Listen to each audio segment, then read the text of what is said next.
그 대전에 그 계룡대가 있습니다. 이 계룡대는 대한민국 군대, 육군, 공군, 해군 이 3군의 통합 기지입니다. 이 계룡대 안에는 이제 군인들 자녀가 다니는 학교가 있습니다.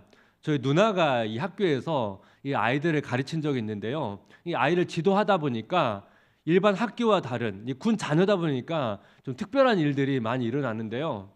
이 아이들이 서로 막 다투다가 한 아이가 불리했는지 너희 아버지 계급이 뭐야? 아마 자기 아버지 계급이 꽤 높았던 것 같습니다. 뭐 별이나 그 정도 됐나 봅니다. 그러니까 뭔가 자기가 불리하니까 아버지를 힘입어서 어떤 자기의 불리함을 만회하려고 했던 것 같습니다. 뭐 학교에서 이 갈등이 있을 때 뭐 이런 방식이 건강한 방식은 아니지만요. 저는 이 예전에 이제 어렸을 때 들었던 내용이다 보니까 이걸 생각하면서 우리도 누군가 내 뒤에 든든한 한 사람이 있다면 우리도 이렇게 여러분 당당할 수 있지 않습니까? 아브라함을 보면 이 하나님이라고 하는 든든한 지원자가 있습니다. 그 하나님의 은혜와 그 하나님의 능력 때문에 이 연약한 아브라함이 되게 특별하게 보인다는 것입니다. 오늘 본문을 보니까 그랄 왕이 그냥 평범한 유목민 아브라함을 찾아옵니다. 여러분 왜 왕이 유목민을 찾아옵니까? 보통 반대가 되지 않습니까? 유목민이 왕을 찾아가는 일이 있어도 왕이 유목민을 찾아온 일은 흔하지 않습니다. 우리가 아비멜렉과 아브라함과의 만남을 우리가 기억하고 있을 겁니다. 아브라함이 기근 때문에 이 그랄이라는 지역에 갔는데 아내와 이제 협의한 게 있잖아요. 위험하니까 이제 아내를 이제 누이라고 이제 협의하다 보니 아내를 이제 아비멜렉에게 보냅니다. 하나님이 이제 아비멜렉에 나타나서 그 사라는 아브라함의 아내라고 알리셨고 아브라함이 기도를 통해서 그 아비멜렉의 집안에 태를 여는 그 은혜를 베풀었습니다. 그때 아비멜렉은 이 하나님에 대해서 두려워했고 이 자기를 속인 이 아브라함을 책망합니다. 근데 그 이후에 이 아비멜렉은 이 아브라함을 돌보시는 이 하나님의 존재 때문에 나중에 이 아브라함이 자신에게 좀 위협이 될 수 있겠구나 그런 생각을 했던 것 같습니다.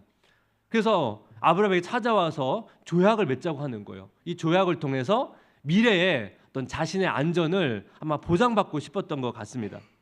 우리는 이 아브라함과 아비멜렉의 이 관계를 통해서 우리가 세상 속에서 어떻게 살아야 되는지 오늘 두 가지를 가지고 좀 나누기를 원하는데요.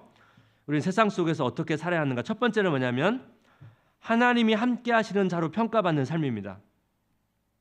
우리는 세상 사람들과 다른 정체성을 가지고 있습니다. 그래서 우리가 이 다른 정체성을 보여줘야 되는데 어떻게 보여주냐면 하나님이 나와 함께 하시기 때문에 다르다는 것을 보여줘야 된다는 거예요. 오늘 본문을 보니까 창세기 21장 22절 그때 아비멜렉과 그 군대 장관 비골이 아브라함에게 말하여 이르되 내가 무슨 일을 하든지 하나님이 너와 함께 계시도다. 아비멜렉은 아브라함과 함께 하신 하나님을 보았습니다.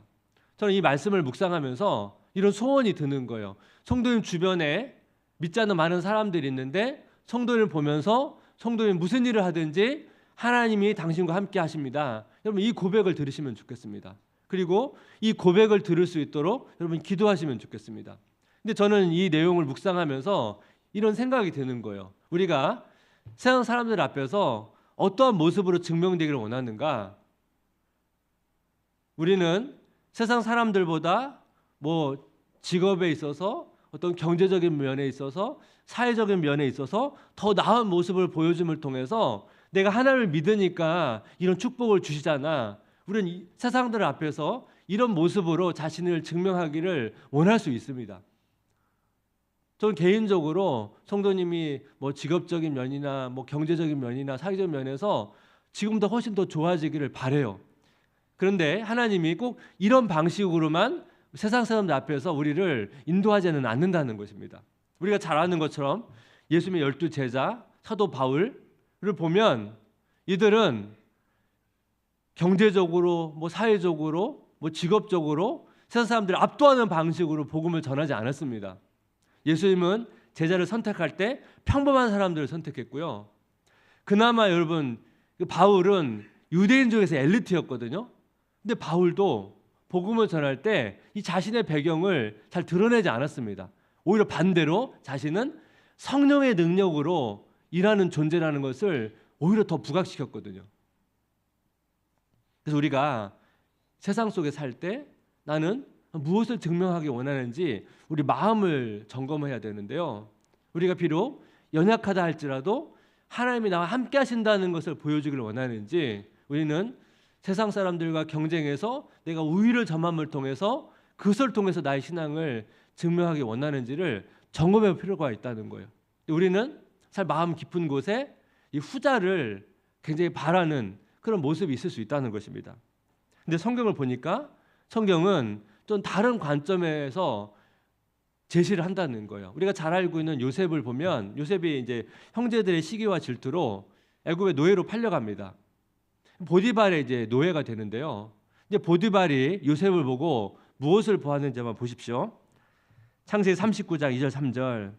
여호와께서 요셉과 함께 하심으로 그가 형통한 자가 되어 그의 주인 애굽 사람의 집에 있으니 그의 주인이 여호와께서 그와 함께 하심을 보며 또 여호와께서 그의 범사에 형통하게 하심을 보았더라. 보디발은 요셉과 함께 하신 하나님을 보았습니다. 보디발은 요셉의 형통함을 보고 자신의 모든 집안의 모든 것을 요셉에게 다 맡겼습니다. 여러분, 요셉은 형통한 자인데 신분은 노예라는 거예요. 이 요셉이 너무 이제 매력적이었는지 이 보디발의 아내가 마음에 들어했는데요. 요셉을 유혹합니다. 요셉이 유혹을 피하니까 결국 고발을 당해가지고 거짓 고발이죠. 이제 감옥에 갇히게 되는데 그 간수장이 요셉을 보는데 무엇을 보는지 보십시오. 창세기 39장 21절 23절. 여호와께서 요셉과 함께 하시고 그에게 인자를 더하사 간수장에게 은혜를 받게 하심에 간수장의 옥중 죄수를 다 요셉의 손에 맡김으로 재반 사물을 요셉이 처리하고 간수장은 그의 손에 맡긴 것을 무엇이든지 살펴보지 아니하였으니 이는 여호와께서 요셉과 함께 하심이라. 여호와께서 그를 범사에 형통하게 하셨더라. 간수장은 요셉과 함께 하신 하나님, 요셉을 형통하게 하시는 하나님을 봤다는 거예요. 근데 여러분, 요셉이 형통한 자인데 신분은 죄수라는 거예요. 이 보디발이나 간수장이 똑같은 걸 보죠. 뭘 봤습니까? 요셉과 함께 하신 하나님을 봤다는 것입니다. 여러분, 인간적인 관점에서 요셉의 인생 가운데 가장 힘들었던 시기가 이 창세기 39장입니다. 요셉이 노예로, 이 죄수로 보낼 때 아닙니까? 그런데 요셉의 스토리 가운데 요셉과 함께 하셨다는 이 표현은 39장에만 나옵니다. 요셉의 인생이 역전이 돼가지고 총리가 된 이후에는 요셉과 함께 하셨다는 이 표현이 등장하지 않거든요. 그렇다면 요셉이 총리된 이후에는 하나님이 요셉과 함께 하지 않으셨나? 그렇지 않습니다. 총리가 된 이후에도 함께 하셨어요. 그러니까 요셉이 총리가 되었을 때 그 기근이 들었을 때 그 모든 문제를 잘 처리할 수 있었거든요. 그럼 성경에서 왜 이렇게 표현했을까요? 요셉이 힘든 순간에는 함께 하셨다는 표현을 쓰고 우리 요셉이 어떻게 보면 성공하고 막 오르막길을 걸을 때는 이 표현을 사용하지 않았다는 것입니다. 왜 이렇게 표현했을까요? 우리가 어떻게 보면 성공하고 오르막길 걸을 때는 우리 하나님이 함께 하신다는 걸 굉장히 잘 느낍니다. 근데 우리가 이 내리막길을 걸을 때 요셉처럼 막 노예나 죄수의 신분으로 갈 때는 이 하나님께 함께 하신다는 걸 잘 느끼지 못하다 보니까 그렇지 않다는 것을 요셉의 삶을 통해서 성경은 말씀하고 있는 거예요. 그 순간에도 하나님은 함께 하신다는 것을. 그래서 우리가 때로는 좀 잘 풀릴 때도 있고 우리 삶이 어려울 때도 있습니다. 그래서 우리 삶이 좀 어려울 때 여러분 무엇을 점검해야 됩니까? 내가 지금 내리막길을 걷고 있을 때 다른 사람들이 나와 함께 하시는 하나님을 보는가 아니면 불안해하는 나를 보는가, 이것을 점검해야 된다는 거예요. 그래서 우리가 어떤 상황에 있든지 하나님은 나와 함께 하셔, 이것을 확신해야 되고 또한 뭐예요? 그걸 경험해야 되고 더 나아가서 하나님께서 나와 함께 하신다는 것을 내 주변 사람들이 볼 수 있도록 우리가 기도해야 된다는 것입니다. 제가 최근에 그 배우 하이라 씨가 간증하는 거를 봤는데요. 그 남편 최수종 씨는 원래 그리스도인이고 하이라 씨는 원래 불교도인입니다. 근데 하이라 씨가 최수종 씨와 교제를 하면서 처음에는 이 남편을 따라 이제 교회를 나갔대요. 그러다가 다시 이제 교회 다니지 않고 이제 절에 다니기 시작했는데요. 그리고 한 15년 지나서 다시 교회를 나가기 시작했다는 거예요. 그 15년 동안 이제 절에 가는데 최수종 씨가 그 절에 계속 따라왔다는 거예요. 최수종 씨는 뭐 절은 하지는 않았지만 그 모든 활동을 그 아내와 함께했다는 것입니다. 그래서 최수종 씨가 이제 기독교에서 불교를 다시 뭐 그 이제 개종했다는 그런 소문이 돌았다는 것입니다. 사실은 아니고 최수종 씨가 이제 기다려 준 거예요. 자신을 낮춰가면서 아내가 돌아오기를 기다려 준 겁니다. 그러던 중에 하이라 씨 동생이 어느 날 이제 눈물을 흘리면서 나도 이제 교회 가려고 한다고 이게 고백을 하니까 하이라 씨도 그때 마음이 좀 무너졌던 것 같아요. 나도 이제 교회 가야 돼라고 고백을 했다는 거예요. 여러분, 하이라 씨의 고백에 무엇이 담겨 있죠? 자기를 기다려준 남편, 그 남편과 함께 하시는 하나님을 본 것이 아니겠습니까? 그러면서 또 특별한 체험을 하게 되는데 이 절에 다니는 동안 하이라 씨가 자꾸 가위 눌리고 귀신들이 보이는 그런 증상들이 있었는데 이 교회에 나가기 시작하면서 그 증상이 사라졌다는 겁니다. 사실 저도 비슷한 경험을 했거든요. 저도 이제 집안에서 저와 형이 이제 교회를 처음 나가기 시작했는데 뭐 집안 자체에 교회 다니는 사람이 한 사람도 없었습니다. 그러다 보니까 그 영적 싸움이 심했고요. 저도 뭐 가위 눌린 적도 있었고 저는 귀신을 직접 본 적은 없지만 그 소리는 들었던 적도 있었거든요. 계속 그런 경험들을 했었는데 저도 이제 신앙을 갖게 되면서 그 영적 싸움에서 승리하면서 그런 증상도 없어졌고 아무래도 이제 집이 막 제사를 많이 지내다 보니까 이제 절을 해야 되잖아요. 절을 할 수가 없으니까 그 옆에서 서고 또 옆에서 제사 음식은 도와주면서 오랜 시간 동안 가정이 복음화되기를 정말 눈물로 인내로 기다렸던 시간이 있었거든요. 우리가 무엇을 기도해야 될까요? 어느 상황에서든지 하나님은 나와 함께 하신다. 이걸 우리가 믿어야 돼요. 그리고 함께 하신다는 것을 그 임재를 내가 경험해야 돼요. 나만 경험하고 끝나는 게 아니고 내 주변 사람들이 하나님이 나와 함께 하신다는 것을 경험할 수 있도록 이것을 구해야 된다는 것이죠. 이것이 본문에서 말하는 중요한 한 가지 포인트입니다.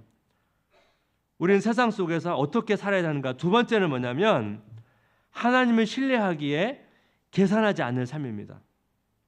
아비멜렉이 아브라함에게 이제 계약을 맺자고 왔는데요. 아브라함이 어떤 지난 일을 하나 끄집어내면서 이런 이야기를 합니다. 창세기 21장 15절 한번 같이 읽어볼까요? 아비멜렉의 종들이 아브라함의 우물을 빼앗은 일에 관하여 아브라함이 아비멜렉을 책망하며 이전에 아브라함의 아내의 일로 아비멜렉이 아브라함을 책망했는데 이제 반대예요. 아브라함이 아비멜렉을 책망하는데 책망한 내용을 보니까 아비멜렉 종들이 아브라함의 우물을 빼앗았습니다. 그래서 결과적으로 이제 조약을 맺어서 아브라함이 이제 우물을 다시 되찾고 이 지역을 이제 부엘세바라고 하거든요. 이 부엘세바라는 지역의 이 의미는 부엘이 우물이고 세바가 이제 어원을 따져 올라가면 숫자 7을 의미하거나 맹세를 의미합니다. 그러니까 부엘세바는 7개의 우물, 맹세 우물 이런 의미를 가지고 있는데요. 전에 한번 제가 지리를 설명하면서 이후에 이스라엘 경계를 말할 때 단에서부터 부엘세바까지 이렇게 표현하거든요. 그러니까 부엘세바는 이스라엘 남쪽 경계를 의미하는데 이스라엘 남쪽은 광야 지역이라고 제가 말씀을 드렸습니다. 이 광야 지역은 물이 없으면 살 수가 없습니다. 그래서 오아시스와 같은 자연적인 샘물이 있으면 당연히 그 주변에는 살 수가 있죠. 근데 여러분 주변에 물이 없으면 어떻게 해요? 땅을 깊이 파가지고 우물을 만들어야 됩니다. 그러니까 여러분 우물을 만드는 것은 쉬운 게 아니에요. 그 수고해가지고 여러분 그 우물을 파서 우물을 만들었는데 아비멜렉 종들이 그것을 빼앗아간 거예요. 아브라함에게 자신의 가족과 가축의 생존을 위해서는 우물이 절대적으로 필요한데 심각한 위험에 빠진 거 아닙니까? 그런데 아브라함이 우물을 빼앗겼는데 바로 반응하지 않고 시간이 지나가지고 아비멜렉이 자기 찾아왔을 때 조약을 맺자고 하니까 그 이야기를 꺼냈다는 거예요. 여러분 한번 상상을 해보십시오. 아브라함이 종들로부터 우물을 빼앗겼다는 소식을 들었습니다. 그럼 여러분 어떻게 반응할 수 있습니까? 제가 생각한 건데요. 아브라함의 조카 롯이 소돔 지역에 갔을 때 소돔이 전쟁이 있었습니다. 전쟁이 있었는데 소돔이 전쟁에 패합니다. 그래서 사실 롯도 그 포로로 끌려가거든요. 그때 아브라함이 자기 종들을 이끌고 가가지고 그 연합군을 무찔러가지고 롯을 다시 데리고 옵니다. 그러니까 아브라함은 엄청난 군사, 이 연합군과 싸워서 이긴 경험이 있어요. 그렇다면 여러분 지금 그랄 한 나라 아닙니까? 이 그랄 정도면 가서 무찌르고 우물을 되찾을 수 있거든요. 근데 아브라함이 이런 선택을 하지 않는 거예요. 아주 수동적으로 어떻게 보면 반응을 하지 않는 모습을 보이고 아비멜렉이 찾아오니까 그때서 이 이야기를 꺼냈다는 거예요.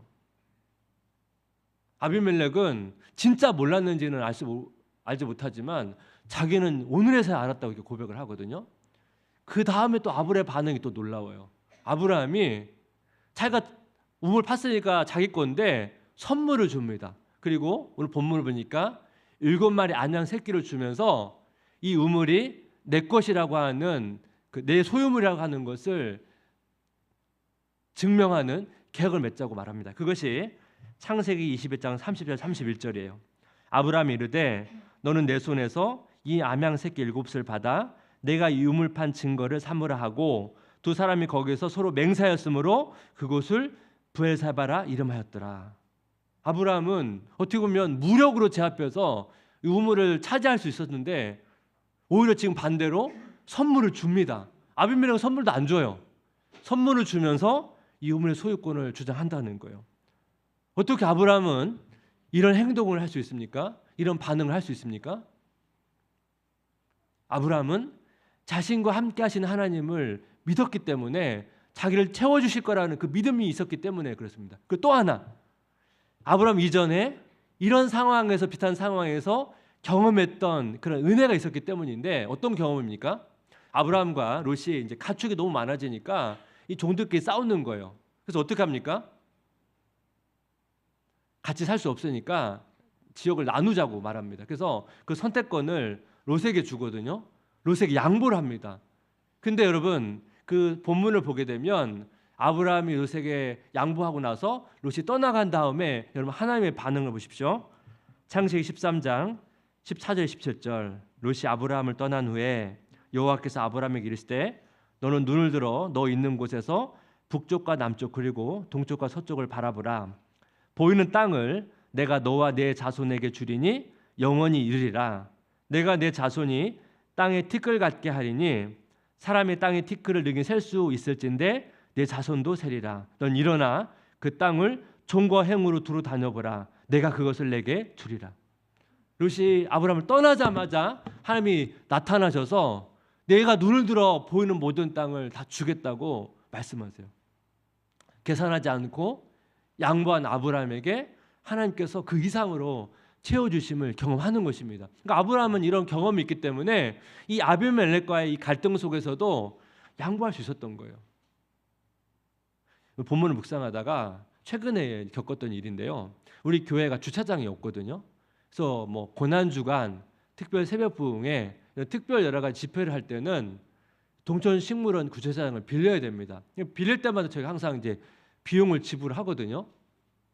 이 동천식물원은 뭐 평상시는 뭐 그렇지 않은데 공휴일 같은 날 좀 사람이 많으면 그 식물원 주차장도 다 수용이 안 되니까 우리 교회 주차장을 이용합니다. 돈 내지 않고. 그래서 우리는 항상 빌릴 때마다 돈을 내고 4년 동안 식물원은 우리 교회 주차장 쓸 때마다 돈 한 번도 낸 적이 없거든요.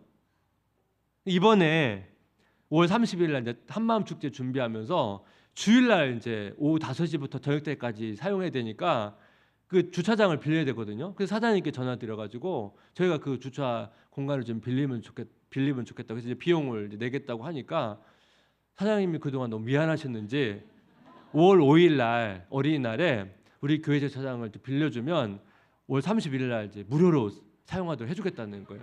근데 사실 그동안 어린이날 다 썼어요. 공휴일 날 항상 제가 종종 지나다 보면 우리 교회 주차장이 꽉 찼거든요. 성도님이 주차한 게 아니잖아요. 이번에 4년 동안 기다렸더니 무료로 쓸 수 있는 은혜가 있더라고요. 다행히 제가 사장님과 관계가 좋아서 그래도 이게 좋은 관계가 됐기 때문에 이게 이렇게 무료로 쓸 수 있는 은혜를 누리게 됐거든요. 지난주 최근에 있었던 일입니다.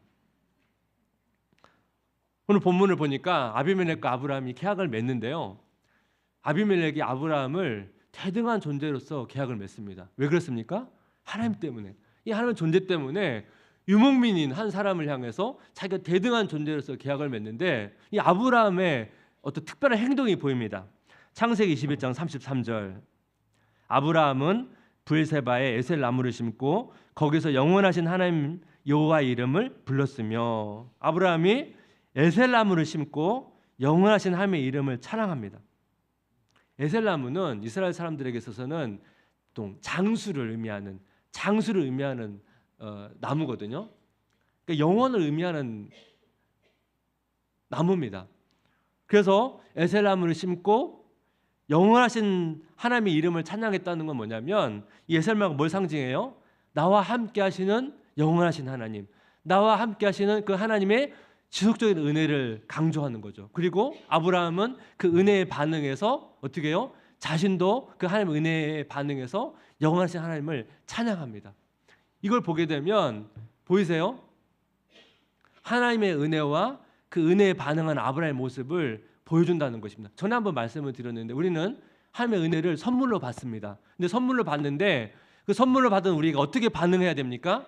하나님을 향해서 감사로, 찬양으로, 순종으로 반응해야 된다고 제가 말씀을 드렸잖아요. 오늘 아브라함의 모습을 보면 그 반응이 나오는데요. 성경을 보면 이런 패턴이 반복되는데 사도 바울이 골로새서를 기록할 때 골로새서에서 본격적으로 어떤 권면을 시작하면서 어떻게 여러분 표현하는지 보십시오. 골로새 1장 19절 20절 세 번역을 보니까 하나님께서는 그분의 안에 모든 충만함을 머무르게 하시기를 기뻐하시고 그분의 십자가의 피로 평화를 이루셔서 그분으로 말미암아 만물을 곧 땅에 있는 것들이나 하늘에 있는 것들이나 다 자기와 기꺼이 화해시켰습니다. 사도가 뭘 얘기하는 거예요? 모든 만물과 하나님을 화해시키는 글수를 지금 찬미하고 있는데요. 이 권면이 끝나가는 시점에 사도 바울이 골로새 성도들을 향해서 뭐라고 권면하는지 보십시오. 골로새 3장 16절 17절 세 번역인데 한번 같이 읽겠습니다. 시작. 그리스도의 말씀이 여러분 가운데 풍성히 살아있게 하십시오. 온갖 지혜로 서로 가르치고 권고하십시오. 감사한 마음으로 시와 찬미와 신령한 노래로 여러분의 하나님께 마음을 다하여 찬양하십시오. 그리고 말이든 행동이든 무엇을 하든지 모든 것을 주 예수의 이름으로 하고 그분에게서 힘을 얻어서 하나님 아버지께 감사를 드리십시오. 여러분 이 패턴이 보이세요? 우리에게 은혜를 주신 그리스도를 찬양하면서 결과적으로 뭡니까? 마음을 다해서 자신이 할 수 있는 최고의 언어를 향해서 하나님을 찬양하고 예수님의 그 힘을 힘입어서 하나님께 감사하라고 지금 성도를 향해서 권면하고 있는 것을 볼 수 있습니다. 아브라함이 그 하나님의 은혜에 반응해서 에셀나무를 심고 영원하신 하나님을 찬양했던 모습과 똑같다는 것입니다. 찬양은 나와 함께 하신 그 하나님을 자랑하는 것입니다. 하나님을 높이는 것입니다. 그러면 하나님도 똑같게 어떻게 은혜는 서로 주고받는 거거든요. 우리는 그 하나님께 반응하면 하나님은 자신을 자랑하는 우리를 세상 사람들 앞에서 자랑하고 싶어 한다는 것입니다. 제가 얼마 전에 말씀드렸던 그 드라마 모두가 자신의 무가치함을 싸우고 있다. 자신의 무가치함과 싸우고 있다. 이걸 제가 이제 봤는데요. 이 드라마가 워낙 리얼한 배우들이 연기를 하다 보니까 이 주제는 사실 굉장히 무겁습니다. 이 주인공이 그 영화가 너무 안 풀리다 보니까 생활도 어렵고 굉장히 힘들게 살아가고 있는데요. 제가 이 드라마 중에 굉장히 인상 깊었던 장면이 하나 있었는데 어느 회사에서 시계를 개발했는데 이 시계가 뭐냐면 손에 차면 그 사람의 감정 상태가 이렇게 나타나는 거예요. 글씨로 색깔이랑. 일종의 어떤 테스트처럼 이렇게 차고 다니는데요. 근데 그 주인공의 시계에 뭐라고 그셨더니 허기라는 단어가 뜨는 거예요. 근데 여러분, 허기는 좀 배고플 때 쓰는 단어 아닙니까? 사실 어떻게 보면 감정을 나타내는 단어는 아닌데요. 그러니까 이 드라마에서 보여주고 있는 그 내용이 뭐냐면, 이 주인공이 이 자신의 존재 가치가 너무 드러나지 않고 너무 불안하니까 그 마음이 얼마나 공허하겠습니까? 그 공허한 마음을 이제 허기라고 하는 단어로 표현했던 것 같아요. 그러니까 이 공허한 마음을 채우기 위해서 막 폭식을 하기도 하고, 주변에 잘 나가는 뭐 감독이나 배우들을 계속 깎아내리면서, 깎아내려야 자기 존재 가치가 좀 드러나니까 그렇게 그러면서 그 자기의 공허한 마음을 채우거든요. 그러다 보니까 여러분, 주변 사람들이 얼마나 힘들어하겠습니까? 그는 그것이 자기가 살아가는 유일한 어떻게 보면 생존 방식인데요. 저는 이것을 보면서, 여러분 뭐 드라마는 워낙 이제 적나라하게 보여주긴 하지만 우리도 마찬가지 아닙니까? 우리 마음이 공허하고 허기가 질 때 여러분 무엇으로 채웁니까? 우리 뭔가를 그걸 채워가면서 그 공허한 마음을 채우려고 하는데, 우리도 그 영화 속의 주인공, 그 드라마의 주인공처럼 그런 반응을 볼 수 있다는 거예요. 근데 아브라함도 마찬가지 아닙니까? 너무 막 이동을 하다 보니까 이동에 대한 두려움 때문에 자가 죽을까 봐, 이 생존에 대한 이 불안 때문에 그 아내를 노이라고 말하는 것을 타협할 정도로 아브라함이 그런 존재였는데요. 아브라함이 그 공허한 마음, 허기진 마음을 어떻게 채웁니까? 아브라함이 능력으로 이긴 게 아니에요. 하나님이 개입하신 거예요. 하나님이 아브라함 삶에 개입하셔서 내가 너와 함께하고 있다는 것을 보여줌을 통해서 아브라함이 그 공허한 마음, 허기진 마음을 채우니까, 오늘 본문에 보니까 아브라함이 에셀나무를 심고 나와 함께하신 영원하신 하나님을 찬양함으로 반응하고 있다는 것입니다. 이것을 통해서 우리는 아브라함의 모습을 통해서 배울 게 있죠. 우리도 마음이 비어있을 때가 있단 말이에요. 허기진 마음이 있을 때가 있다는 것입니다. 그렇다면 우리는 어떻게 반응해야 되는가? 허기진 마음을 무엇으로 채워야 되는가? 어떻게 나의 존재 가치를 증명할 것인가? 우리는 나와 함께 하신 하나님, 그 은혜로 그 하나님을 찬양하면서 우리의 존재 가치를 채워야 된다는 것입니다. 이 말씀을 묵상하다가 제가 생각했던 일이 있는데요. 저도 늘 충만할 수는 없으니까요. 마음이 되게 답답하고 또 막 공허할 때가 있거든요. 그러면 제가 이제 종종 했던 게 있는데, 예전에는 그 찬미 예수라고 혹시 아세요? 요즘에 이 찬양집이 잘 보이진 않는데, 예전에는 찬미 300, 500, 1000 이런 이 찬양집이 있었는데 교회에서 많이 이 찬양집을 사용했습니다. 그래서 제가 이제 기타를 들고 이 찬양집을 가지고 찬양을 하는 거예요. 근데 앞에서부터 1번부터 내가 아는 찬양이 있으면 그 찬양을 부르는 거예요. 그리고 그 찬양 끝나면 그 다음에 아는 찬양, 1번 했다면 3번, 7번 이렇게 찬양하고, 찬양하다가 또 기도하고 싶으면 또 기도하기도 하고, 또 그러다가 또 말씀 묵상하기도 하고, 그렇게 시간을 제가 갖는 거예요. 그러다 보면 어느 순간에 하나님이 나와 함께 하신다는 것을 느끼는 순간이 있습니다.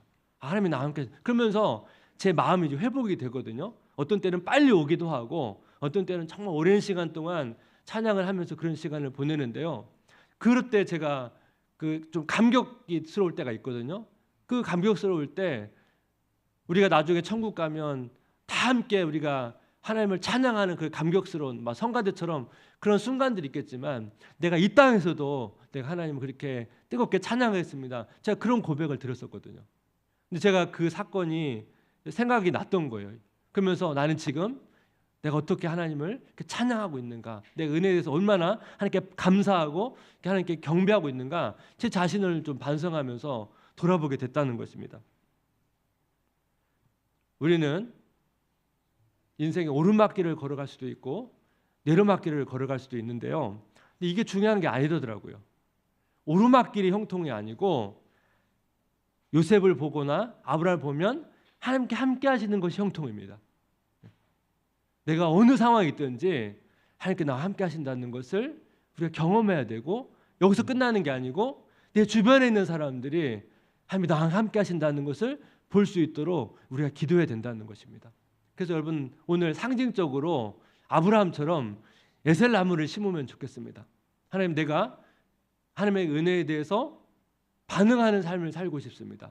하나님을 찬양하기를 원합니다. 사도 바울이 찬양을 시작해서 찬양으로 그 권면을 마무리했던 것처럼 하나님, 내 삶 가운데 더 찬양이 가득한 삶이 되길 원합니다. 찬양으로 하나님을 더 높여드리길 원합니다.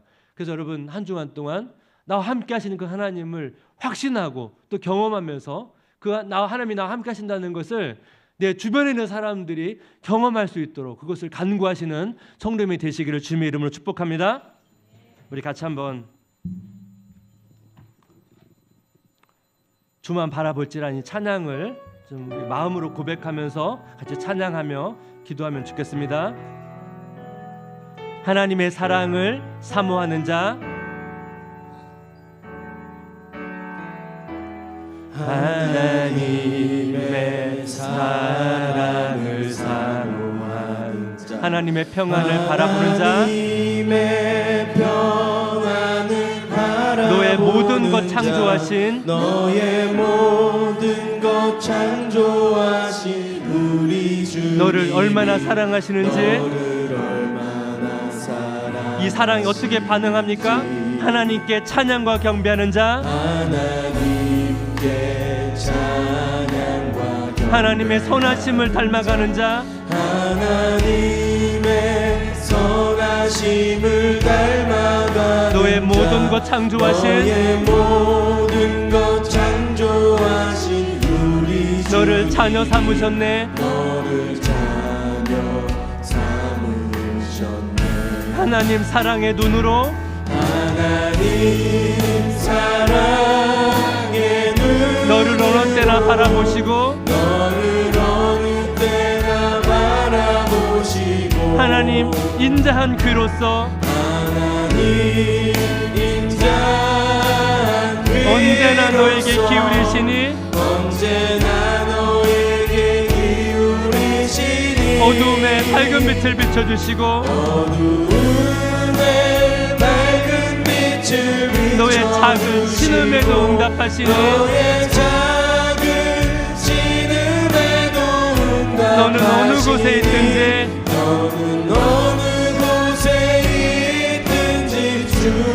주만 바라볼지라. 우리 다시 한번 고백할까요? 하나님의 사랑을 사모하는 자, 하나님의 사랑을 사모, 하나님의 평안을 바라보는 자, 하나님의 평안을 바라보는 너의 모든 것 창조하신 우리 주님이, 모든 것 창조하신 우리 주, 확신하기 원합니다. 너를 얼마나 사랑하시는지, 하나님께 찬양과 경배하는 자,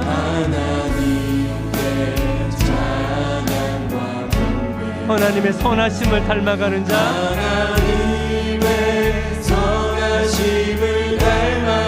너의 모든 것 창조하신 우리 주님이 너를 자녀 삼으셨네.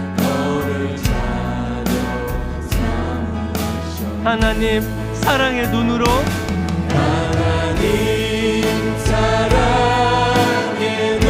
너를 어느 때나 바라보시고, 하나님 인자한 귀로서,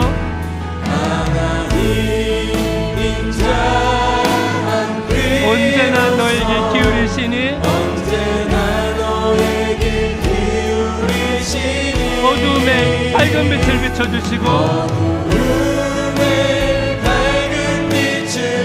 너의 작은 신음에도 응답하시네. 너는 어느 곳에 있든지,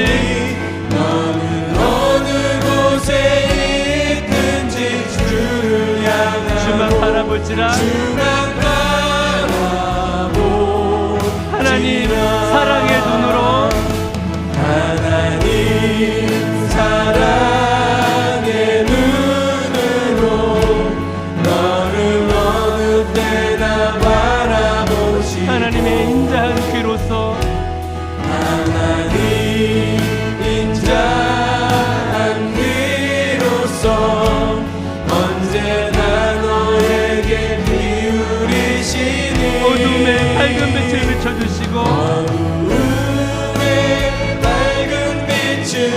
너의 작은 신음에도 응답하시니 너의 작은 신음에도 응답하시니 너는 어느 곳에 있든지 주를 향하고 주만 바라볼지라 주만 바라볼지라.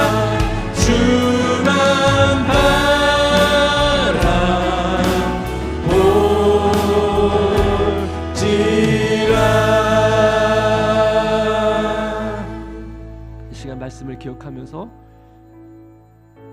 하나님은 요셉의 어떤 상황이 있든지 간에 요셉과 함께 하셨습니다. 아브라함이 연약할 때도 하나님은 함께 하셨습니다. 이 시간 우리가 하나님 나와 함께 하신다는 것을 확신해야 됩니다. 그리고 구하십시오. 나와 함께 하신다는 주님, 내가 그 임재를 경험하고 싶습니다. 그 여기서 멈추는 게 아니고 하나님 나와 함께 하신다는 것을 나의 가족들이, 내 회사의 동료들이, 내 주변의 사람들이 볼 수 있도록 그 은혜를 허락해 주시길 원합니다. 이 과정에서 하나님, 때로는 우리의 삶 속에서 내가 뭔가 손해를 보는 것 같고 내가 무엇인가 권리를 빼앗기는 것 같은 그런 아픔을 경험할 때가 있지만 하나님께서 우리의 모든 것을 다 아시기에 채우실 것을 믿고 신뢰하며 그렇게 하나님 앞에 나아갈 수 있도록, 그리고 오늘 아브라함이 그 하나님의 은혜의 반응에 에셀람을 심으며 나와 함께 하신 영원하신 하나님을 높이고 찬양했던 것처럼 하나님 아버지, 우리는 찬양하는 존재로 부름을 받았습니다. 예배자로 부름을 받았습니다. 하나님, 우리 삶 가운데 하나님을 경배하고 하나님을 높이며 하나님을 자랑하는 그런 은혜를 베풀어 주셔서 하나님, 우리 가운데 이런 놀라운 은혜의 반응이 우리 가운데 다시 회복될 수 있도록, 그 하나님의 임재를 경험할 수 있도록 간절한 마음을 가지고 함께 기도하기를 원합니다. 같이 기도하겠습니다.